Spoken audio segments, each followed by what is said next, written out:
McDonald's waitress brings daughter to work. She runs to a millionaire and says 2 words that shock him. Before we get started, leave a comment and tell us where in the world you're watching from. Let's begin. Jessica Miller's alarm blared at 4:30 a.m., piercing the darkness of her tiny 1-bedroom apartment. Her body ached from yesterday's double shift as she rolled over, silencing the noise before it could wake Taylor. Her 5-year-old daughter lay curled on the pull-out sofa, her small face flushed with an unnatural red glow. "Taylor, sweetie," Jessica whispered, placing her palm against the child's forehead. Her heart sank, burning hot. Jessica hurried to the bathroom cabinet for the children's Tylenol, her mind racing. Mrs. Grayson, their elderly neighbor who usually watched Taylor, was visiting her sister. The daycare wouldn't take a sick child, and Jessica couldn't afford to miss another shift. Mr. Thompson had already given her a final warning last week. "Mommy?" Taylor's voice was paper thin. "I don't feel good." "I know, baby." Jessica helped her swallow the medicine. "Listen, Mommy has to work today. You'll have to come with me, just for today." 30 minutes later, they stepped into the chilly morning darkness, Taylor bundled in a jacket despite the fever, clutching her threadbare stuffed rabbit, Hoppy. The McDonald's where Jessica worked was 8 blocks away, a walk that felt endless with a sick child. "Morning, Jess," called Darlene, the cook, as they entered through the back door. "Oh no, is Taylor sick?" "Babysitter canceled." "I had no choice," Jessica explained, helping Taylor settle in the break room corner with coloring books and a small pillow. "Thompson's gonna flip," Darlene warned. As predicted, Mr. Thompson's face reddened when he spotted Taylor. "Miller, office now."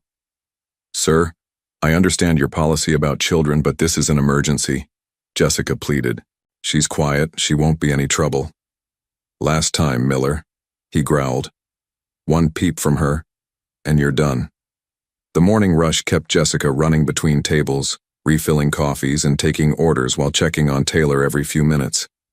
The girl lay quietly coloring, her cheeks still feverish despite the medicine. At precisely 11:30 a.m., the atmosphere in the restaurant shifted. William Baker walked in, his tailored charcoal suit and quiet confidence immediately setting him apart from the usual lunchtime crowd. Jessica recognized him from newspaper photos.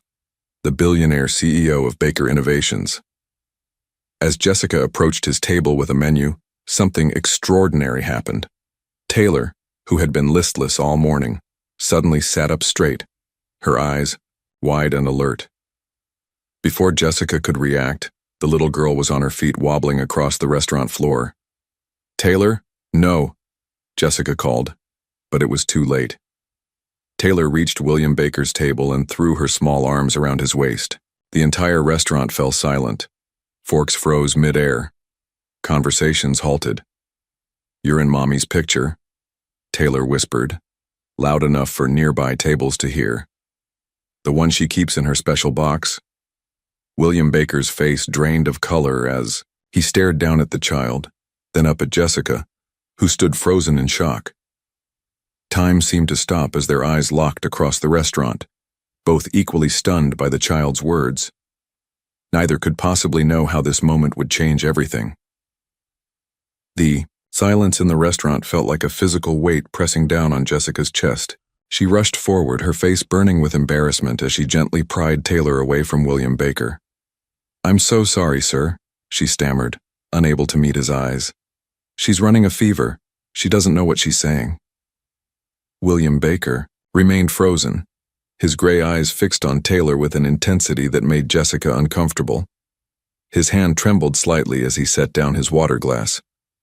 "Her name is Taylor?" he asked, his voice unnaturally quiet. Jessica nodded, bewildered by his reaction. "Taylor, honey, we need to go back to our corner now." "I'm sorry for the interruption, Mr. Baker." Mr. Thompson materialized beside them, his face a mask of professional courtesy that didn't hide his fury from Jessica. "Mr. Baker, please accept our sincerest apologies. Your meal today is complimentary, of course," he said, shooting Jessica a look that clearly communicated, "You're fired." William Baker seemed to barely register the manager's presence. "It's quite all right," he said, his eyes never leaving Taylor's face. Children have wonderful imaginations. But something in his tone suggested he didn't believe this was merely imagination. Taylor was still staring at William, a strange recognition in her eyes, despite the flush of fever on her cheeks. "You have the same watch," she said, pointing to his wrist where an expensive timepiece gleamed. "And your eyes look sad like Mommy's sometimes." Jessica felt a chill run through her that had nothing to do with the restaurant's air conditioning. How could Taylor possibly know about a picture she'd kept hidden for years in a box under her bed? A picture from a newspaper article she'd saved for reasons she couldn't fully explain to herself? "Taylor, that's enough," Jessica whispered, leading her daughter back to the break room. She could feel dozens of eyes following them, curious stares, burning into her back. "But Mommy, it's him," Taylor insisted, her small voice carrying despite Jessica's attempts to quiet her. Once they reached the break room, Jessica knelt before her daughter, checking her forehead. "Still too warm? Sweetie, you need to rest. And we need to be very quiet so Mommy doesn't lose her job, okay?" Taylor nodded solemnly, but her eyes remained bright with certainty. "He's important, Mommy. I just know it." Jessica returned to the dining area, her stomach in knots. To her relief, William Baker was now focused on his phone, seemingly absorbed in business matters. Mr. Thompson gestured sharply for her to approach the counter. "Miller, this is exactly why we have a no-children policy," he hissed. "One more incident and you're done. Understand?" "Yes, sir. I'm sorry." "It won't happen again," Jessica promised, knowing she had no alternatives for Taylor's care. The next hour passed in a blur of orders and forced smiles. Jessica avoided William Baker's table, asking Darlene to deliver his food. When she finally gathered the courage to glance his way, she was startled to find him watching her, a thoughtful expression on his face. By 1 o'clock, William Baker had finished his meal, but showed no signs of leaving. He remained at his table, occasionally typing on his phone but mostly sitting in contemplation. Jessica felt increasingly uneasy under his intermittent gaze. When Taylor emerged from the break room, pale and unsteady, Jessica's heart sank. The medication was wearing off, and her daughter looked worse than before. "Mommy, I don't feel good," Taylor whimpered, leaning against Jessica's legs. Jessica knelt down, alarmed by the heat radiating from Taylor's small body. This wasn't just a normal fever. What if it was something serious? The thought of a hospital. Bill made her stomach clench with anxiety. But Taylor's health came first. "Mr. Thompson," Jessica called, trying to keep her voice steady. "I need to take my daughter to a doctor. Her fever's getting worse." The manager's face hardened. "Miller, we're short-staffed as it is. You leave now. Don't bother coming back." Jessica felt the blood drain from her face. Without this job, they couldn't make rent. Without rent, they'd be homeless. But looking at Taylor's flushed face, she knew she had no choice. "I understand," she said, untying her apron with trembling hands. As she gathered Taylor's things from the break room, fighting back tears, Darlene appeared in the doorway. "Jess, that rich guy is asking for you," she whispered, "and he left something at his table for you." Confused, Jessica returned to the dining area to find William Baker gone. In his place was a generous tip, and beneath it, a business card. She picked it up, reading the embossed text, "William Baker, CEO, Baker Innovations." On the back, handwritten, in precise letters, "Please call me, it's important." Jessica slipped the card into her pocket, unsure what to make of it. Why would a billionaire want to speak with her? "He also paid your register out for the day," Darlene added, eyes wide. "Told Thompson he'd double it if he didn't give you any trouble about leaving." Jessica felt a complex wave of emotions, gratitude, suspicion, and something else she couldn't name. Why would William Baker, a complete stranger, do this for her? Outside, the afternoon sun felt too bright as Jessica led Taylor toward the bus stop. They needed to get to the community clinic, though the wait would likely be hours. "Jessica?" She turned to find William Baker standing beside a sleek black car, his driver, holding the door open. "I'd like to help," he said simply. "Your daughter needs medical attention. Please let me take you to my private physician. Jessica instinctively tightened her grip on Taylor's hand. Why would you do that? You don't know us. Something complicated passed across William's face, a mixture of confusion, certainty, and what looked almost like longing. I'm not entirely sure, he admitted, his honesty surprising her. But when your daughter looked at me, he paused, seeming to search for words. I felt as though I should know her. Please let me help. Taylor tugged on Jessica's hand. He's nice, Mommy, and I'm really hot. Jessica hesitated, torn between her instinct to protect Taylor from strangers and the undeniable reality of their situation. No job, a seriously ill child, and limited options. Okay, she finally agreed, her voice barely audible. Thank you. As the car pulled away from the curb, Jessica couldn't shake the feeling that they had just crossed an invisible threshold. Something significant had shifted in their world. All because her feverish daughter had recognized a man from a picture Jessica had hidden away years ago. And as Taylor leaned against her, burning with fever, Jessica wondered if this strange, chance encounter might be either their salvation or the beginning of something far more complicated than she could possibly imagine. William Baker's private doctor was nothing like the crowded community clinic Jessica was accustomed to. Dr. Eleanor Chen's office occupied the entire top floor of a gleaming medical building, with views overlooking the city and not another patient in sight. 3.2, Dr. Chen announced, removing the thermometer from Taylor's ear. How long has she had this fever? Since this morning, Jessica replied, watching anxiously as the doctor examined her daughter. Taylor sat quietly on the examination table, her eyes moving curiously between Dr. Chen and William, who stood near, the door maintaining a respectful distance but clearly concerned. She has a significant ear infection, Dr. Chen explained after completing her examination. I'm prescribing antibiotics and something stronger for the fever. I don't have insurance, Jessica admitted quietly. William stepped forward. The bill comes to me, Dr. Chen. Please make sure Taylor gets everything she needs. While the doctor prepared medication, William approached Taylor with a gentle smile. How are you feeling, young lady?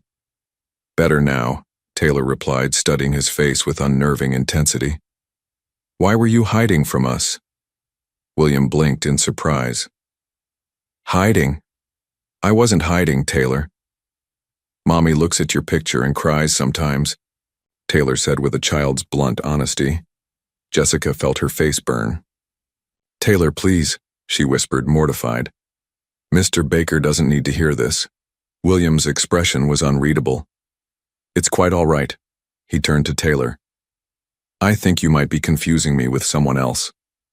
Taylor shook her head stubbornly. No, it's you.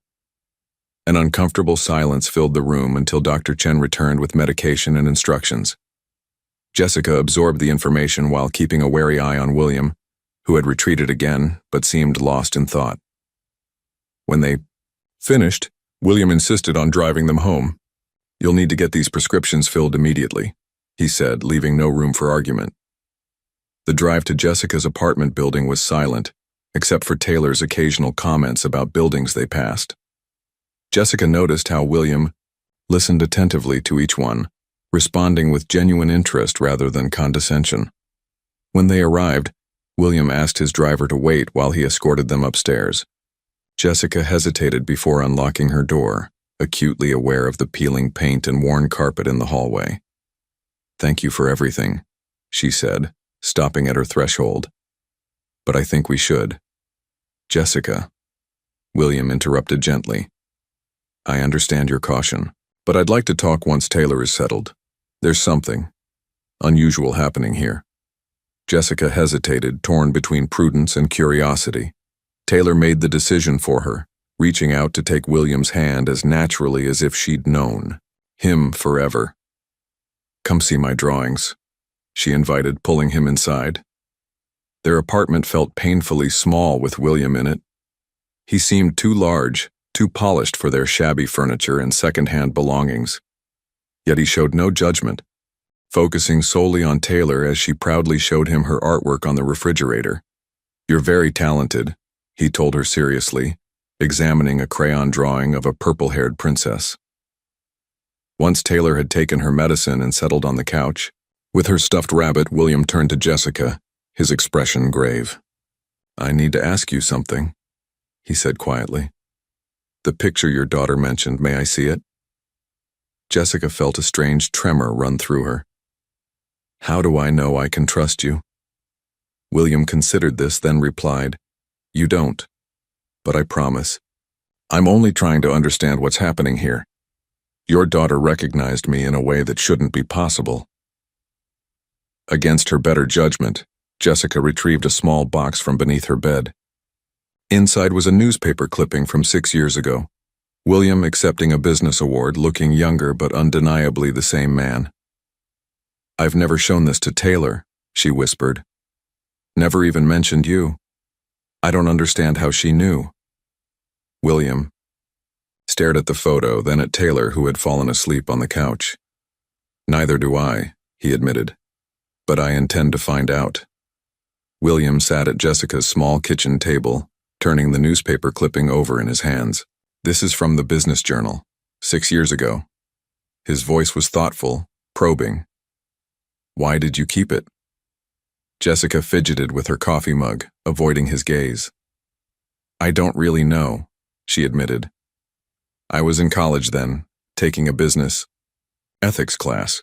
Your company was featured as a case study, and you saved this particular article because," she shrugged, uncomfortable with his persistence. "Something about your story interested me, I guess.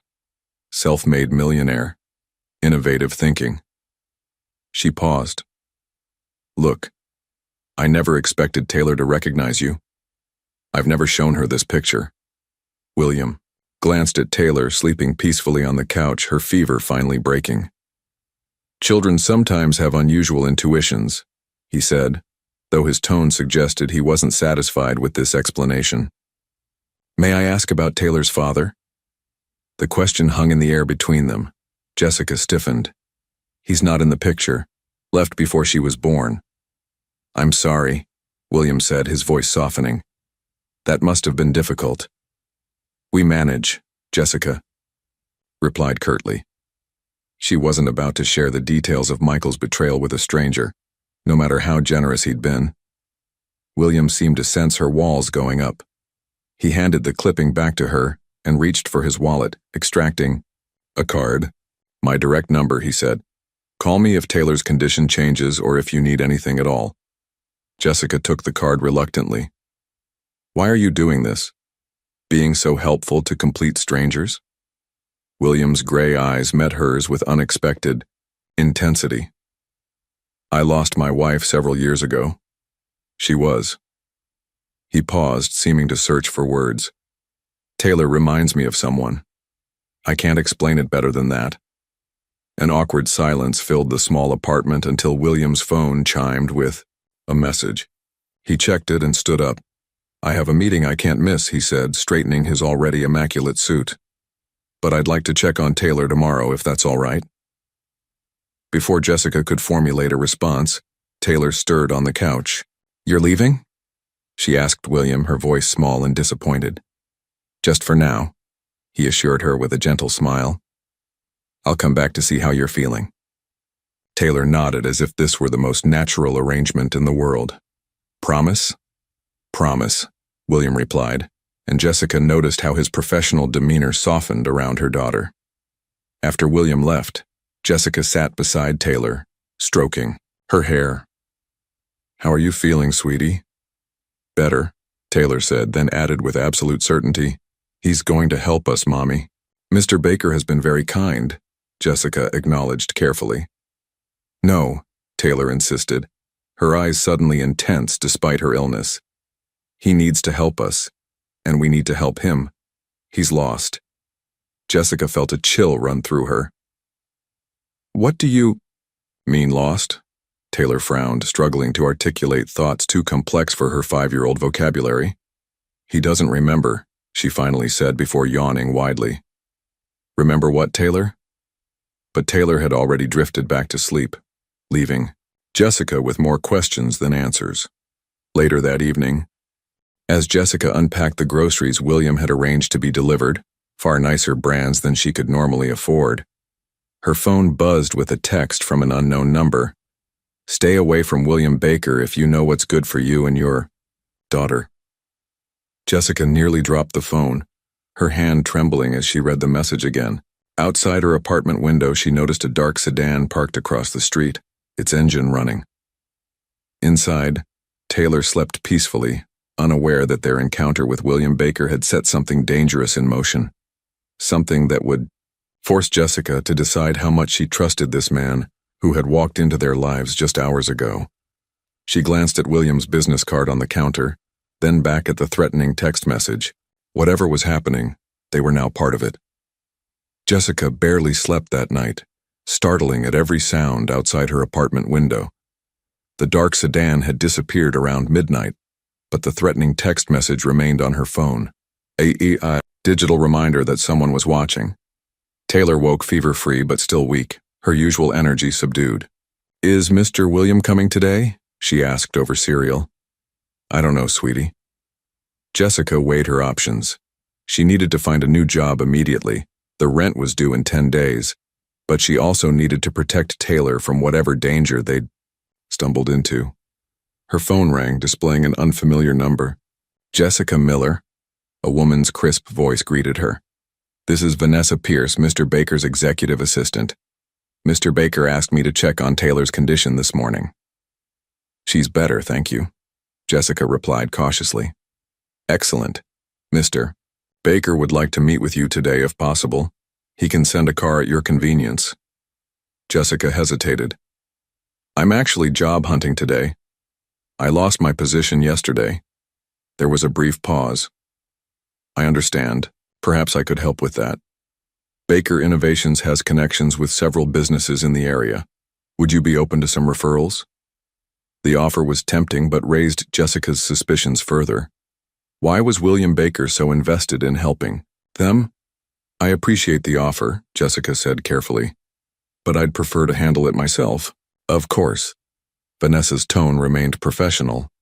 "Regarding the meeting with Mr. Baker, it's rather important. He specifically mentioned it concerns Taylor." Jessica glanced at her daughter, who was watching her conversation with unusual intensity. "All right, this afternoon would work." After arranging details, Jessica knelt beside Taylor. "We're going to see Mr. Baker today." Taylor's face brightened immediately. "I knew he'd come back for us." "He's just helping us, sweetie. Don't get too attached, okay?" Even as she said it, Jessica realized she was talking to herself as much as to Taylor. "But he needs us, Mommy," Taylor insisted. "He's been looking for us for a long time." Before Jessica could question this bizarre statement, her phone buzzed with another text from the unknown number. "You were warned. Now watch your back." Jessica's blood ran cold. She pulled the curtain shut and checked that the door was locked. An car arrived promptly at 2, a discreet black sedan with a professional driver who introduced himself as Marcus. Jessica noticed he kept one hand near his jacket as they walked to the car, his eyes constantly scanning the street.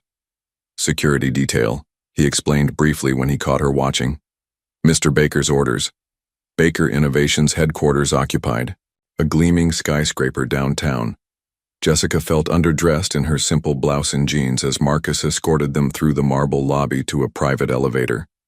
Taylor, however, showed no intimidation whatsoever. She bounced excitedly beside Jessica, pointing at the modern art installations as if visiting a familiar place. William met them personally when the elevator doors opened on the top floor. He wore a charcoal suit that probably cost more than Jessica's annual salary, but his expression was warm as he crouched to Taylor's level. "How are you feeling today?" he asked gently. "Much better," Taylor replied, then added with startling directness, "Have you remembered anything yet?" William looked taken aback. "Remembered?" "Taylor," Jessica admonished softly, embarrassed. "Let's not bother Mr. Baker with silly questions." But William shook his head. "It's not silly. I'd like to understand what she means." He turned back to Taylor. "What should I be remembering?" Taylor frowned in concentration. "The accident, when you got lost." A strange expression crossed William's face. something between shock and recognition. He stood abruptly, color draining from his cheeks. "Please, come into my office," he said, his voice slightly unsteady. Jessica followed, one hand protectively on Taylor's shoulder, increasingly certain they had walked into something far more complex than a simple case of mistaken identity or a child's imagination. "I received another threatening text," she said once they were seated. She showed him her phone. "Someone doesn't want us associating with you." William's expression hardened. "I was afraid of this. It's why I asked you here." He pressed an intercom button. "Noah, please join us." The door opened to admit a tall, serious-looking man in a well-tailored suit. "Jessica, this is Noah James, head of my security team," William explained. "I believe you and Taylor may be in danger because of me, and I want to ensure you're protected." Noah James had the measured movements of someone accustomed to assessing threats at a glance. His eyes swept over Jessica and Taylor, not unkindly but with professional detachment. "The texts came from a burner phone," he explained after examining Jessica's phone. "Untraceable, but the timing suggests inside knowledge of Mr. Baker's schedule." "Inside knowledge?" Jessica repeated. "You mean someone who works for you?" William sighed, running a hand through his immaculate hair. "Or for Charles Blackwell. He's the CEO of Blackwell Enterprises, our chief competitor. We're currently locked in a bidding war over Meridian Tech. And you think he'd threaten a waitress and her 5-year-old daughter over a business deal?" Jessica couldn't keep the disbelief from her voice. "Blackwell plays dirty," Noah said flatly. "Always has. And there's something else you should know." He slid a tablet across the desk. On screen was a social media post showing Taylor hugging William at the McDonald's with the caption, "Baker's secret family." Billionaire CEO caught off guard by child claiming to know him. Jessica's hand flew to her mouth. "Who would post this?" "Someone. At the restaurant," William replied grimly. "It's received limited attention so far, but Blackwell would have seen it. He might view you as leverage against me." Taylor, who had been quietly coloring with markers William provided, suddenly spoke. "Up. The bad man with the black car." All three adults turned to her. "What black car, sweetheart?" Jessica asked carefully. "The one watching our house," Taylor said matter-of-factly, not looking up from her drawing. "He was there before, when Daddy left." Jessica felt the blood drain from her face. Taylor had been barely a year old when Michael disappeared. She couldn't possibly remember that. William and Noah exchanged glances. "Taylor," William asked gently, "can you tell us more about this bad man?" Taylor shrugged. "He made Daddy go away, and now he's angry because you came back." An uncomfortable silence filled the office. Jessica stared at her daughter, bewildered by her bizarre statements. "I think," Noah said finally, "we should arrange protective surveillance for Ms. Miller," and Taylor immediately. "Agreed," William nodded. "We should also—" The office door swung open without warning. A tall, silver-haired man in an expensive suit strode in, his smile not reaching his cold eyes. "William, I heard you had visitors and thought I'd introduce myself." William's expression hardened. "Charles, this is a private meeting." Jessica instantly knew this was Charles Blackwell. Something about his presence made her instinctively move closer to Taylor. "Forgive the intrusion," Blackwell said, his gaze fixing on Jessica. "I'm Charles Blackwell, and you must be the young lady who's captured William's attention. The resemblance is remarkable, isn't it?" "Resemblance?" Jessica asked, confused. Blackwell's smile widened. "To Angela, of course. William's late wife." Jessica glanced at William, whose jaw had tightened visibly. "That's enough, Charles," he said in a low, dangerous tone. But Blackwell continued, "It's uncanny, really, and the child." His eyes shifted to Taylor, who had stopped drawing to stare at him with unusual intensity. "Well, she's quite special, too, I imagine." "We were just leaving," Noah intervened smoothly, stepping between Blackwell and Jessica. "Of course." Blackwell backed toward the door. Just one thing, William. The Meridian deal. The board votes tomorrow. Would be a shame if they were distracted by personal matters. His eyes flicked meaningfully toward Jessica and Taylor. After he left, Jessica turned to William. Do I really look like your wife? William hesitated, then opened a desk drawer and withdrew a photograph. This is Angela. Jessica gasped. The woman in the photo could have been her sister. The same heart-shaped face, the same warm brown eyes. Even their hair was similar, though Angela's was professionally styled while Jessica's was typically pulled back in a simple ponytail. And Taylor said something about an accident. Jessica pressed, feeling increasingly uneasy. Was there an accident? William's face grew distant. Yes, 6 years ago, Angela was. His voice faltered. She was pregnant when she died. Taylor suddenly appeared at William's side, placing her small hand on his. It's okay, she said softly. I found you again. William stared at the child, a complex emotion crossing his face. Confusion mixed with something that looked almost like recognition. Outside the office windows, dark clouds gathered on the horizon, mirroring the storm that Jessica sensed was about to break over all their lives. The drive back to Jessica's apartment was tense. Noah insisted on escorting them personally, explaining that additional security personnel would maintain surveillance from a distance. We'll be discreet, he assured Jessica. The last thing we want is to draw more attention.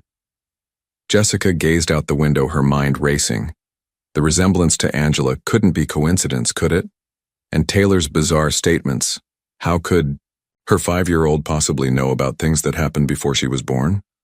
You okay, Mommy? Taylor asked, pressing her small hand into Jessica's.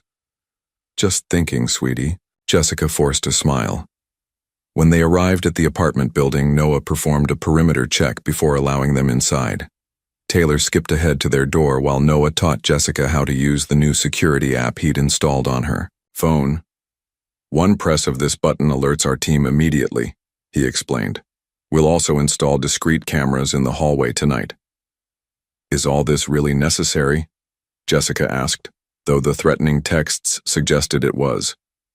Mr. Baker thinks so, Noah replied simply. And I've learned to trust his instincts. Once inside, Jessica found a package propped against their door. A rectangular box wrapped in brown paper with no shipping label. Don't touch it, Noah warned, immediately on alert. He examined it carefully before determining it wasn't dangerous, enough to call the bomb squad. Jessica watched anxiously as he opened it. Inside was a brand new stuffed rabbit, nearly identical to Taylor's beloved Hoppy but pristine instead of worn. Beneath it lay a note. Keep Taylor smiling, stay away from Baker, final warning. Noah photographed everything before bagging it as evidence. This escalates things, he said grimly. Someone knows about Taylor's stuffed animal. They've been watching closely. Jessica felt violated. Who would do this? Most likely Blackwell's people, Noah said. But we'll investigate thoroughly. Taylor, oblivious to the adult's concern, was showing Hoppy her new drawing, a crayon sketch of 3 stick figures holding hands, a tall man in a suit, a woman with long hair, and a small girl between them. That's a nice picture, Jessica said, trying to sound normal. Who are they? Us, silly, Taylor replied. You, me, and William. Noah's phone chimed. He checked it and frowned. Mr. Baker wants to speak with you privately, he told Jessica. When you're ready, he's hoping you'll join him for dinner at his home. Jessica hesitated. I don't think that's a good idea, considering these threats. Actually, his residence has state-of-the-art security. You'd both be safer there than here. When Noah left to make arrangements for the evening surveillance, Jessica sat beside Taylor on the couch. Taylor, I need to ask you something important, she began carefully. How do you know William? Why did you say he's been looking for us? Taylor concentrated on her drawing, adding a sun in the corner of the page. I just know, she said with a child's certainty. Like how I know Hoppy gets sad when I leave him alone. But sweetie, you only met William yesterday. Taylor looked up, her eyes suddenly older than her years. No, Mommy. I knew him before, when I was in heaven. Jessica's breath caught. What do you mean, in heaven? Before I came to you, Taylor explained patiently, as if stating the obvious. I was supposed to go to somebody else, but there was an accident, so I waited until I could find him again. A chill ran through Jessica. They'd never discussed concepts like heaven or reincarnation. Where had Taylor gotten such ideas? Her phone rang. William, I understand if you want nothing to do with me, he said without preamble. But I think we need to talk about what's happening. Taylor just told me she knew you in heaven, Jessica replied, her voice shaking. That she was supposed to go to somebody else, but there was an accident. William, what is going on? There was a long silence. Then, 6 years ago, Angela was 8 months pregnant when she died in that car accident. His voice caught. It was a daughter. Jessica sank onto the couch, looking at Taylor, who was humming softly while she colored, oblivious to how her innocent words had just shattered reality for both adults. Come to dinner, William said quietly. Please. I think we need to figure this out together.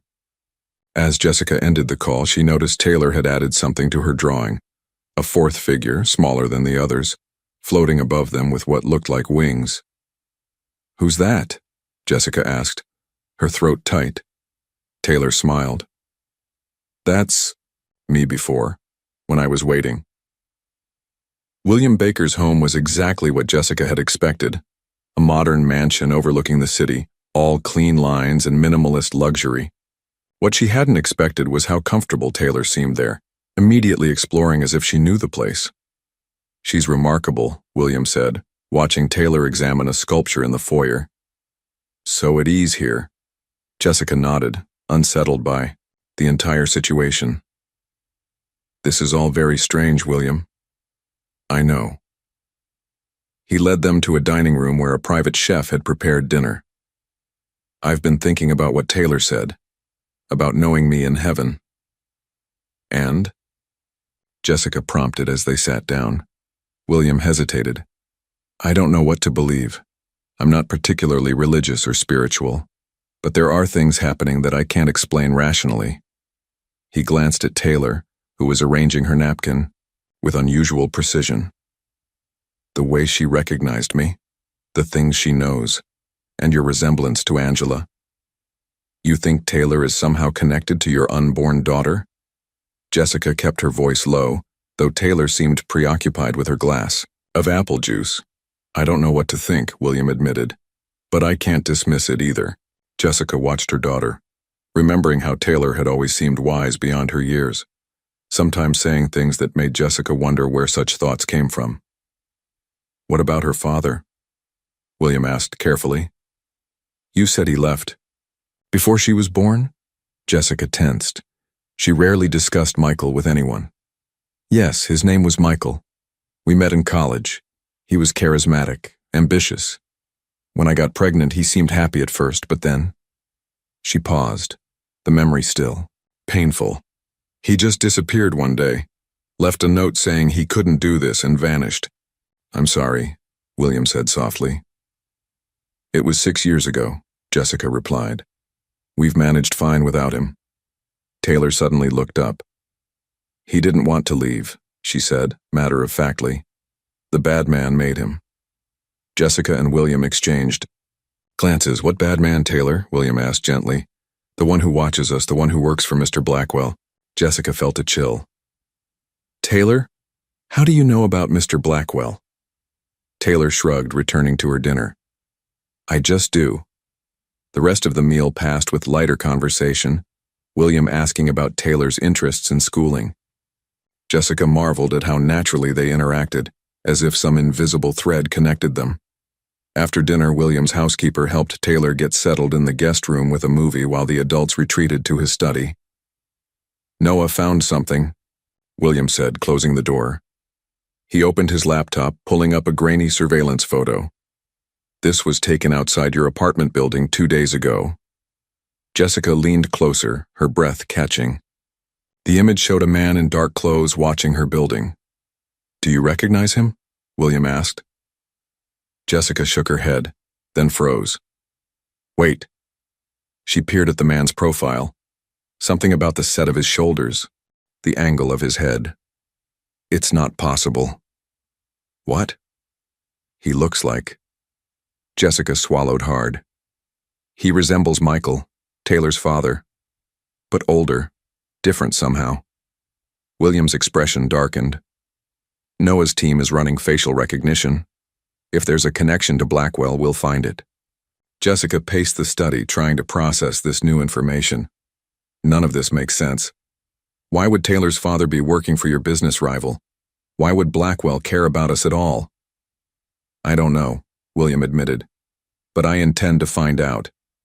A soft knock interrupted them. The housekeeper opened the door slightly. Mr. Baker, Taylor is asking for both of you. She says it's important. They found Taylor sitting upright in bed, her expression serious. The bad men are at our apartment, she said without preamble. William immediately called Noah, who confirmed a security breach. Someone had disabled the hallway camera they'd installed and forced Jessica's door. How did you know, Taylor? Jessica asked, trembling. Taylor just looked at her with those wise eyes. Because they're looking for something. Something Daddy hid before he went away. What did he hide? William asked, kneeling beside the bed. Taylor's answer sent a shockwave through both adults. The truth about what happened to you in the accident, Mr. William. The truth about who you really are. The truth about who I really am, William repeated, his face pale. Taylor, what do you mean? Taylor yawned, suddenly looking like a regular tired 5-year-old. You don't remember because they made you forget. Jessica sat on the edge of the bed, her world tilting. Sweetie, how do you know these things? Dreams, Taylor replied simply. And sometimes I just know stuff. William's phone rang, Noah with an update. The intruders are gone. They ransacked the apartment, but it doesn't appear anything was taken. We've secured the location and changed the locks. Thank you, Noah, William replied. Please keep a team there tonight. After tucking Taylor in, Jessica and William returned to his study, both shaken by her statements. I don't understand any of this, Jessica confessed. What accident was Taylor talking about? I thought Angela died in a car crash. William poured himself a drink with unsteady hands. She did. I wasn't with her that day. He took a long sip. But there was another accident, 6 months before that. I was driving home late one night and went off the road. Woke up in the hospital with a concussion and some memory issues. Memory issues? Nothing major. Just gaps from the weeks around the accident. The doctor said it was normal with head trauma. He ran a hand through his hair. But lately I've been having dreams, flashes of places I don't recognize, people I don't know. Jessica considered this. And when did these dreams start?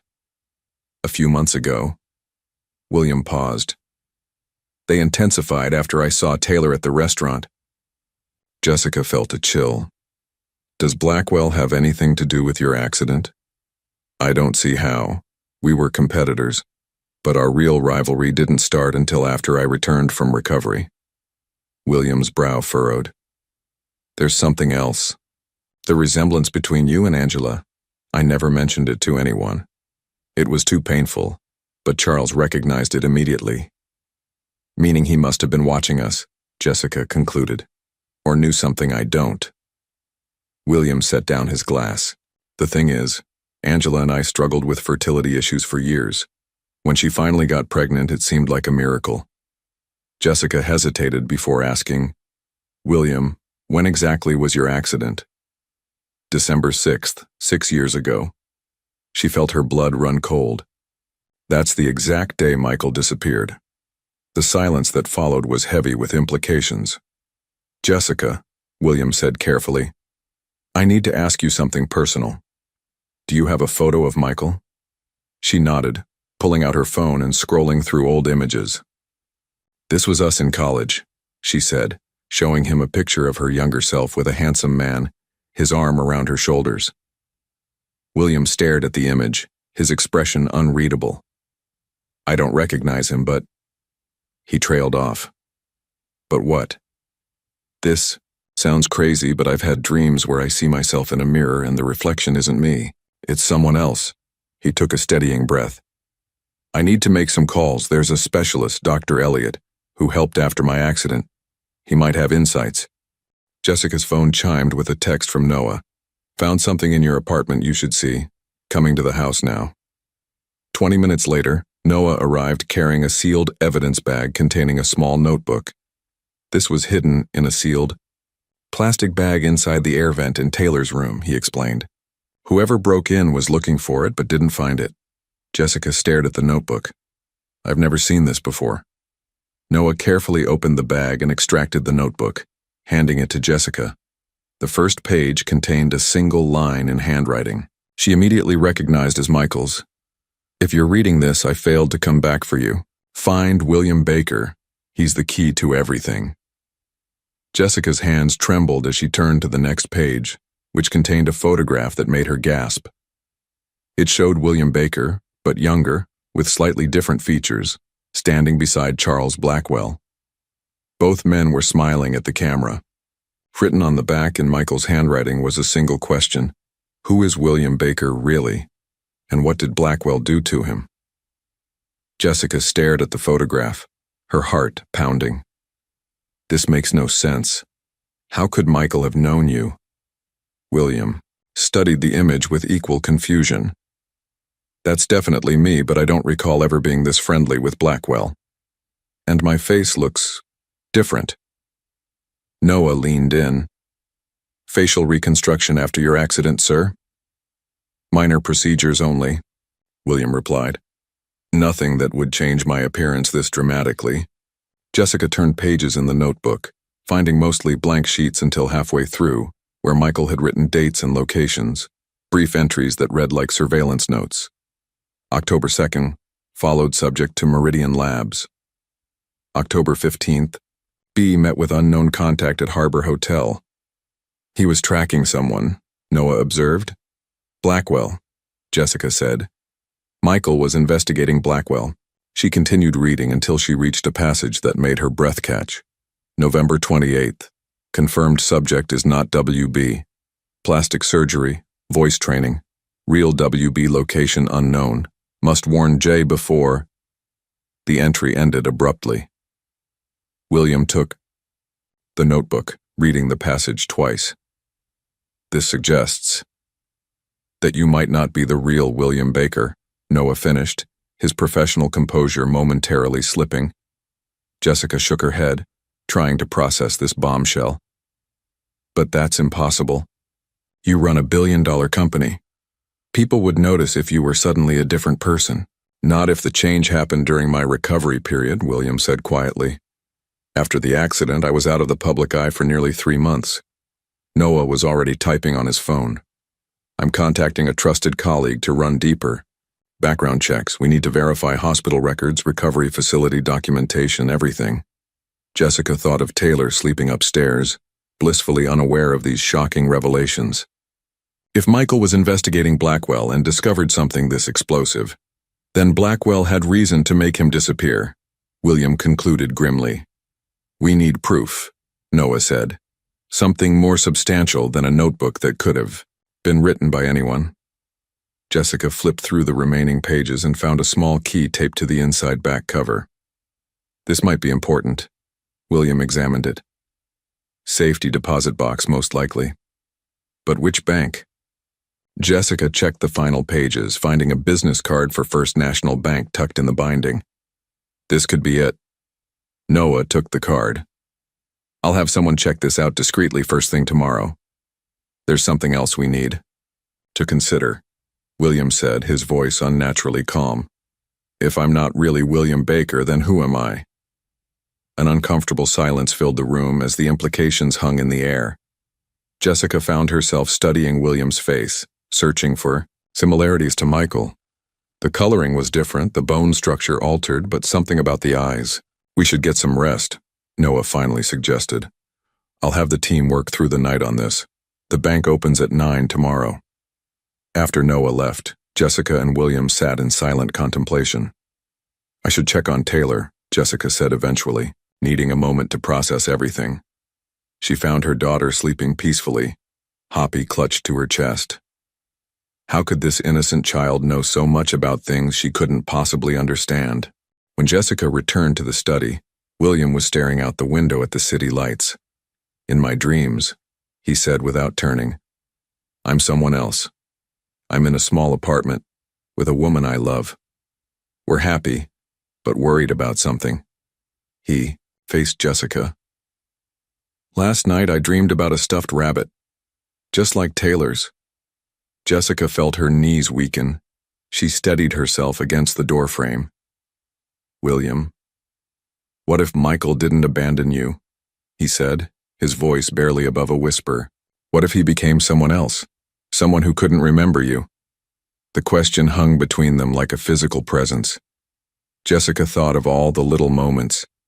William's instant connection with Taylor, the way he sometimes tilted his head exactly as Michael used to when listening intently. The inexplicable trust she felt toward him despite their brief acquaintance. If that's true, Jessica said carefully, then Blackwell didn't just threaten your business. He stole your entire life. Before William could respond, they heard a small voice from the hallway. Daddy used to call me Sunshine, Taylor said, rubbing her eyes sleepily. Only he knew that name. William went very still. Taylor, how did you know to come downstairs right now? She yawned. The angel told me it was time for you to remember. Sunshine, William repeated softly, the word triggering something deep within him. For a moment he seemed lost in thought, his eyes unfocused. Jessica knelt beside Taylor. Sweetie, what angel are you talking about? The lady angel who watches over us, Taylor said with childlike certainty. She has pretty hair like yours, Mommy, but she glows. She's the one who helped me find Daddy again. William and Jessica exchanged glances. The description sounded eerily like Angela. Taylor, William asked carefully, has this angel told you other things? Taylor nodded. She said the bad man put Daddy to sleep and made him forget us. But she helped me remember so I could help him remember too. She rubbed her eyes sleepily. Can I have some water? After Jessica took Taylor back to bed, William sat motionless in his study, the word sunshine echoing in his mind. Something about it resonated like a distant bell heard across water. When Jessica returned, she found him looking through his phone. My calendar, he explained. I'm searching for anything unusual during those missing months. He paused on an entry. Here, a series of appointments with a Dr. Isaacs. No specialty listed, no contact information. Could be the doctor who performed your surgeries after the accident, Jessica suggested. Or something else entirely. William's jaw tightened. First the bank tomorrow, then we find this Dr. Isaacs. Morning came too quickly. Jessica barely slept, her mind racing with possibilities. Could William really be Michael? The man who had walked out on her and their unborn child? Or was something more sinister at play? Noah arrived at 7, accompanied by a woman he introduced as Dr. Lauren Elliott, a neurologist specializing in memory disorders. Mr. Baker called me last night, she explained to Jessica. He's been my patient since his accident. And you never suspected anything unusual about his case? Jessica asked. Dr. Elliott hesitated. There were inconsistencies, gaps in the medical reports, but nothing conclusive.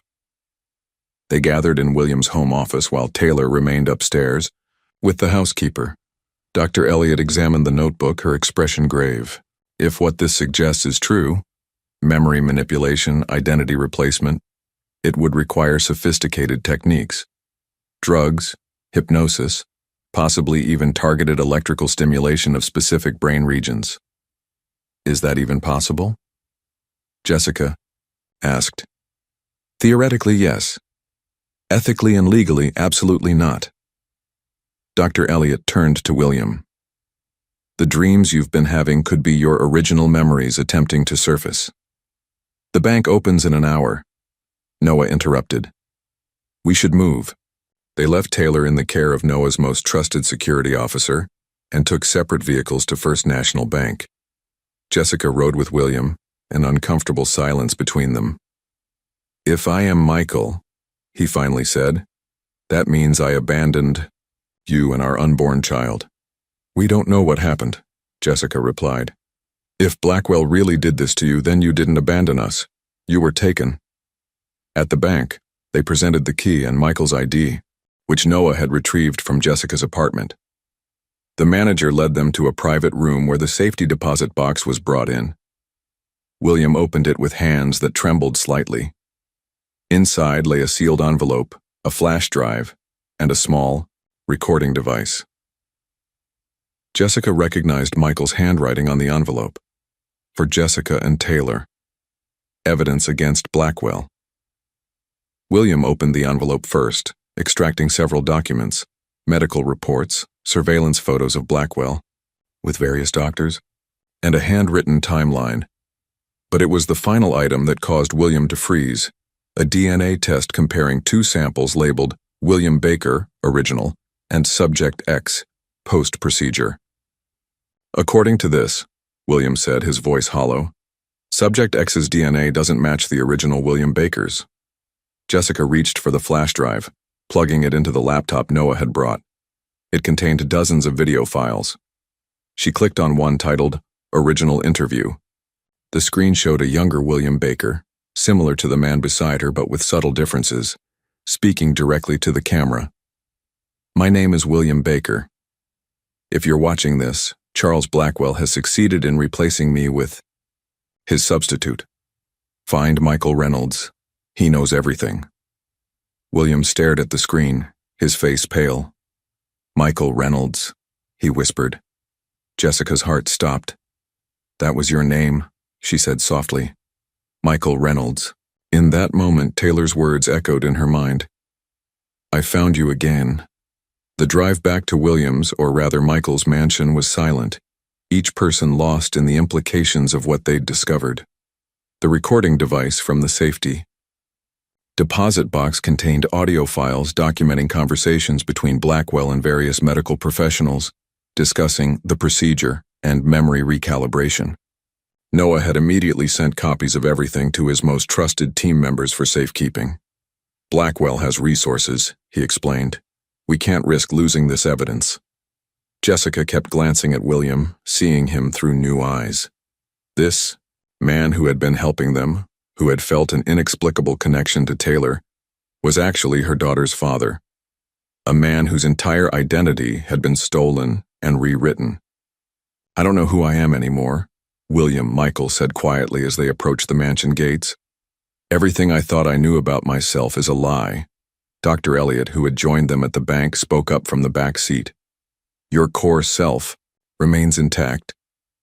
The memories may have been manipulated, but your fundamental personality traits, your values, those are harder to erase." Jessica thought about how naturally William had bonded with Taylor from the beginning. Some connections ran deeper than memory. As they pulled up to the mansion, Noah's phone rang. His expression darkened as he listened.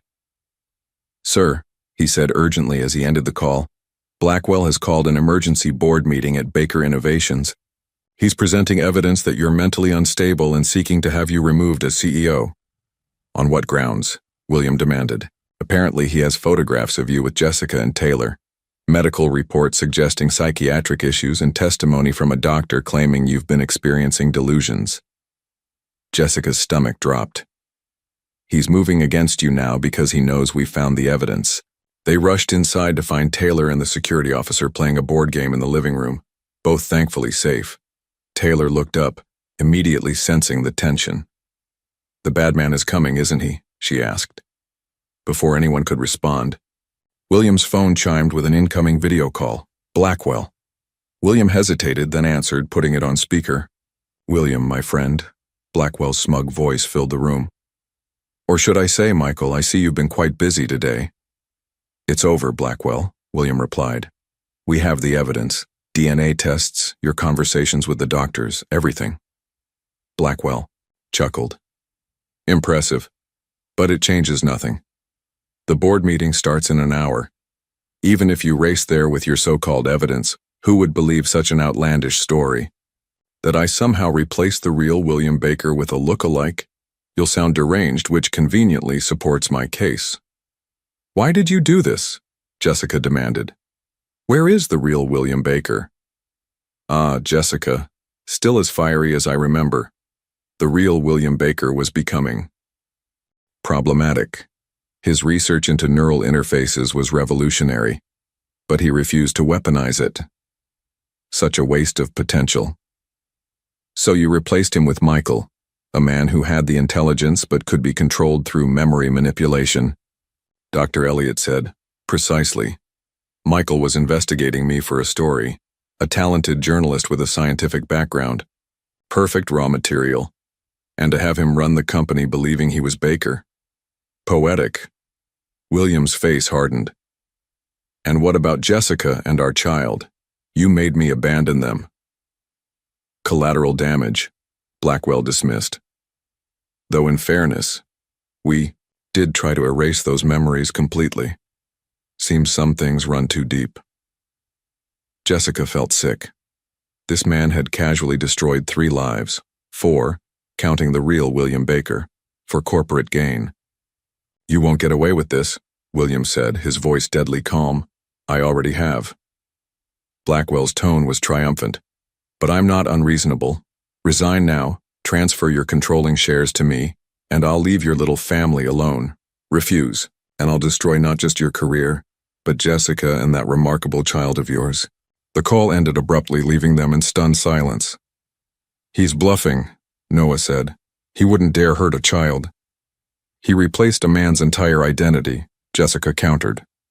I don't think there's anything he wouldn't dare. William knelt beside Taylor, who had been quietly listening to everything. Taylor, he said gently, do you remember me at all? From before? Taylor placed her small hand against his cheek. You used to read me stories before I was born, she said simply. You promised you'd come back, and you did. William, or Michael, stood abruptly, a new determination hardening his features. I'm not giving in to Blackwell's demands. But the board meeting, Noah began. Yes, we'll attend, William interrupted, but not to surrender. We're going to expose Blackwell today, with every piece of evidence we have. Dr. Elliot looked concerned. This is a lot to process psychologically. You've just discovered your entire life for the past 6 years has been built on false memories. Are you sure you're ready to face this publicly? William looked at Taylor, then at Jessica. I've lost 6 years with my family because of Blackwell. I won't lose another day. Jessica felt a surge of emotion. Fear mixed with hope, and something deeper she wasn't ready to name. This man standing before her was both a stranger and the father of her child, both William Baker and Michael Reynolds. What's your plan? She asked. We present everything, the DNA tests, the recordings, the timeline, not just to the board, but to law enforcement. William turned to Noah. Contact the FBI, corporate espionage, kidnapping, identity theft, medical malpractice. Blackwell has committed enough federal crimes to put him away for decades. Noah nodded, already dialing. I'm coming with you, Jessica said firmly. William shook his head. Blackwell threatened you and Taylor. I can't risk. We're stronger together, Jessica interrupted. Taylor recognized you when nobody else did, not even yourself. There's a reason for that. She took a deep breath. Besides, I have 6 years of Michael Reynolds' memories that you don't have access to. I can help establish your real identity. Their eyes locked, an unspoken current passing between them. For a moment, Jessica caught a glimpse of Michael in William's expression. The same intensity, the same determination. All right, he conceded. But Taylor stays here with maximum security. They worked rapidly, compiling the evidence while Noah arranged for FBI agents to meet them at Baker Innovations. Dr. Elliot prepared a concise medical assessment explaining how memory manipulation could have been achieved. As they prepared to leave, Taylor suddenly appeared in the doorway, clutching. Hoppy, you need to take this, she said, holding out a small object. a tarnished silver compass that Jessica had never seen before. William took it, his expression changing instantly. "This was my father's," he whispered. "I carried it everywhere. But how did you—" "The angel showed me where to find it," Taylor replied. "She said it would help you remember the way home." William's hands trembled as he ran his thumb over the compass's worn surface. "I remember hiding this, somewhere in the apartment, a loose floorboard under the bed." Jessica gasped. "There is a loose board there. I found it years ago but never looked underneath." "Take it with you," Taylor insisted. "It's proof." William knelt to Taylor's level. "Thank you, sunshine," he said softly, and in that moment, his voice sounded exactly like Michael's. Taylor hugged him tightly. "I knew you'd find us again, Daddy." The drive to Baker Innovations headquarters was tense. William clutched the compass in one hand, occasionally closing his eyes as fragments of memory surfaced. "I remember investigating Blackwell," he said suddenly. "He was funding experimental brain research off the books. I had a source inside the lab who said they were developing ways to alter memory, not just suppress it, but replace it entirely." "That's how you connected to the real William Baker," Jessica realized. "He must have reached out to you about Blackwell's interest in his neural interface technology." "Yes," William said slowly, memories crystallizing. "He knew Blackwell wanted to weaponize his work. He was gathering evidence just like I was." As Baker Innovations came into view, its glass tower gleaming in the afternoon sun, William took Jessica's hand. "I don't know what will happen in there," he said quietly. "But I want you to know that I'm starting to remember feelings, not just facts, feelings about you and Taylor." Jessica squeezed his hand, her throat tight with emotion. "We'll get through this. Together." Noah's phone rang as they pulled into the parking garage. "The FBI agents are in position," he reported. "And sir, Blackwell just arrived with Dr. Isaacs, the doctor who performed your procedures." William's jaw tightened. "Perfect. All the key players in one place." As they stepped out of the car, Jessica spotted a familiar face watching them from the shadows, the same man she'd seen in Noah's surveillance photo. Her breath caught. "Michael," she whispered. "That man. I think it's the real William Baker." "The real William Baker," William repeated, scanning the parking garage. The figure Jessica had spotted melted further into the shadows. Noah motioned to two of his security team. "Follow him. Don't engage. Just track his movements." They entered the building through a private elevator that led directly to the executive floor. With each passing floor, William seemed to stand taller, his dual identities coalescing into something stronger than either alone. "The boardroom is just ahead," he said as the doors opened. "Blackwell will have already started poisoning the board, against me." "We have the truth on our side," Jessica reminded him, squeezing his hand one last time before letting go. The hallway outside the boardroom was lined with security personnel, some Noah's men, others clearly reporting to Blackwell. FBI agents in suits stood at strategic points, their presence adding gravity to the situation. William paused before the double doors, taking a deep breath. "Ready?" Jessica nodded, and they entered. 12 board members sat around a massive table, with Blackwell standing at the head mid-presentation. Behind him, charts displayed what appeared to be psychological evaluations. A thin man with wire-rimmed glasses, presumably Dr. Isaacs, stood nervously beside a projector. Conversation ceased instantly as William strode in, Jessica and their entourage following. "William." Blackwell recovered quickly, his smile not reaching his eyes. "We were just discussing your mental state. I'm concerned about your fitness to lead this company." "I'm sure you are, Charles," William replied coolly, "especially since I'm not actually William Baker." Murmurs erupted around the table. Blackwell's smile faltered. "As you can see," Blackwell gestured to the board members, "delusions of identity confusion. Exactly what Dr. Isaacs has diagnosed." William stepped forward, placing a flash drive on the table. "Before anyone jumps to conclusions, I suggest we review some evidence. This contains DNA tests proving that I am not the original William Baker. along with recordings of Mr. Blackwell discussing the procedure to replace him with me, a journalist named Michael Reynolds, who was investigating Blackwell's illegal activities. The board chairman, a distinguished older woman named Helen Winters, frowned. "These are serious accusations, William. Or should I say, Mr. Reynolds?" "You can still call me William," he replied. "I've been him longer than I've been aware of being Michael. But yes, these are extremely serious accusations, which is why I've invited the FBI to join us." Two agents stepped forward, introducing themselves. "We've reviewed preliminary evidence and believe there's sufficient cause to investigate allegations of identity theft, kidnapping, and conspiracy," the lead agent stated. Blackwell's composure cracked. "This is preposterous. You can't possibly believe—" "Play the recordings," William instructed Noah, who connected the flash drive to the room's presentation system. Blackwell's voice filled the room. "The procedure was a success. Reynolds believes he's Baker now. All traces of his former identity have been suppressed." Another voice, Dr. Isaacs, responded, "But suppression isn't permanent. Memories this fundamental could resurface, especially with the right triggers." The board members' expressions shifted from skepticism to horror as the recording continued, detailing how Michael Reynolds had been selected because of his physical similarities to Baker and his scientific aptitude. Dr. Isaacs, visibly trembling now, backed toward the door. "I was following orders," he stammered. "Blackwell threatened my family."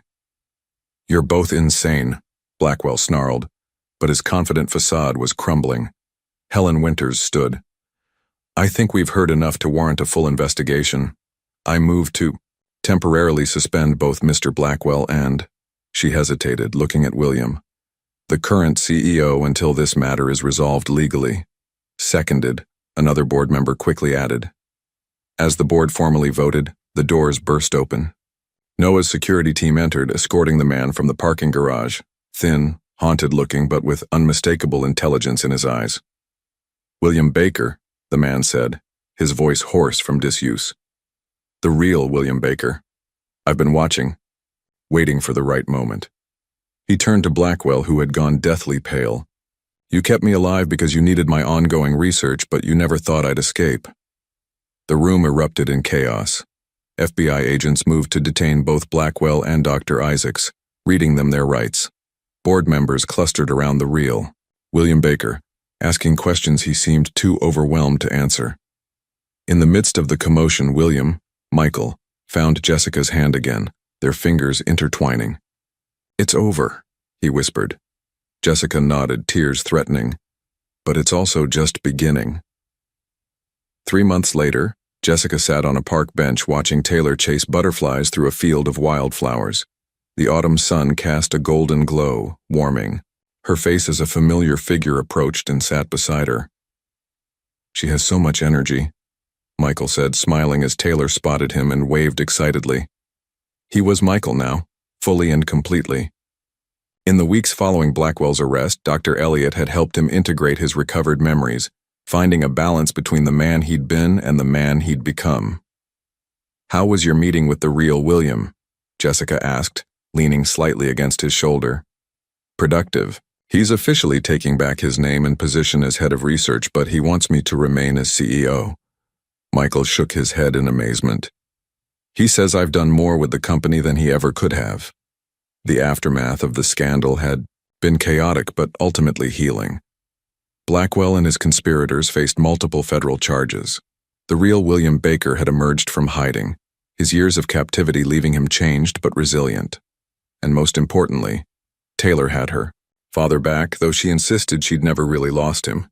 "Taylor knew," Jessica said softly. "Somehow she always knew who you were." Michael nodded, watching his daughter twirl in the sunlight. "Dr. Elliott says some connections transcend conscious memory. And then there's Taylor's angel." They'd never fully addressed the spiritual aspects of Taylor's knowledge. Her references to Angela and heaven remained a gentle mystery they'd come to accept rather than explain. "The contractors finished the renovations on the house," Michael said, changing the subject. "It's ready whenever you and Taylor are." Jessica had finally agreed to move into Michael's home, or rather, their new home together, as they'd redesigned it to suit all three of them. Her apartment held too many painful memories, and Taylor had already claimed her princess room in the new place. This weekend, Jessica decided, it's time. Michael took her hand, running his thumb over the simple engagement ring he'd given her a month ago. They were taking things slowly, rebuilding their relationship while honoring both what they'd had before and what they'd discovered since. I found something yesterday, he said, reaching into his pocket. He pulled out a small, yellowed envelope. It was in my old office files, misfiled from 6 years ago. Jessica opened it carefully. Inside was a sonogram, Taylor's sonogram from before Michael had disappeared. I remember now, he said, his voice thick with emotion. I had it with me that day, the day Blackwell's men took me. I was on my way to meet my editor with the evidence against Blackwell, but I'd stopped to look at this. Our baby girl. Tears welled in Jessica's eyes as she traced the fuzzy outline of Taylor in the womb. You never abandoned us, she whispered. Not by choice. Never, he affirmed. And I never will again. Taylor ran up to them, breathless and beaming. Daddy, I found a special rock for your collection. She pressed a smooth, heart-shaped stone into Michael's palm. It's perfect, he said, pulling her into a gentle hug. Thank you, sunshine. As they walked back toward the car, Taylor skipping ahead, Michael stopped Jessica with a gentle touch. There's one more thing, he said. The real William told me something interesting yesterday. He said Angela had visited a fertility specialist before they married. They collected donor eggs because she couldn't produce viable ones. Jessica frowned, puzzled. Why are you telling me this? Because, Michael said softly. He showed me the donor profile. The woman was a match for your blood type, your general physical description. She even studied business ethics in college. That's just a coincidence, Jessica began, but the implication slowly dawned on her. Maybe, Michael agreed. Or maybe there's more connecting all of us than we understand. Taylor called to them from up ahead, impatient to get home. As they joined hands and walked toward their daughter, Jessica thought about all the impossible coincidences that had brought them to this moment. Taylor recognizing Michael despite his altered appearance, Angela's resemblance to Jessica, the strange dreams and memories that had surfaced against all odds. Some mysteries weren't meant to be solved, she decided. Some connections ran deeper than science could explain. What mattered was that a little girl had recognized her father across an impossible divide. A man had found his way back to his true identity, and a family once torn apart by evil was whole again. Let's go home, Jessica said, squeezing Michael's hand. All of us together. And as Taylor ran into both their arms, Jessica knew that whatever forces had guided them, whether angels or simply love that refused to be forgotten, had finally brought them exactly where they belonged.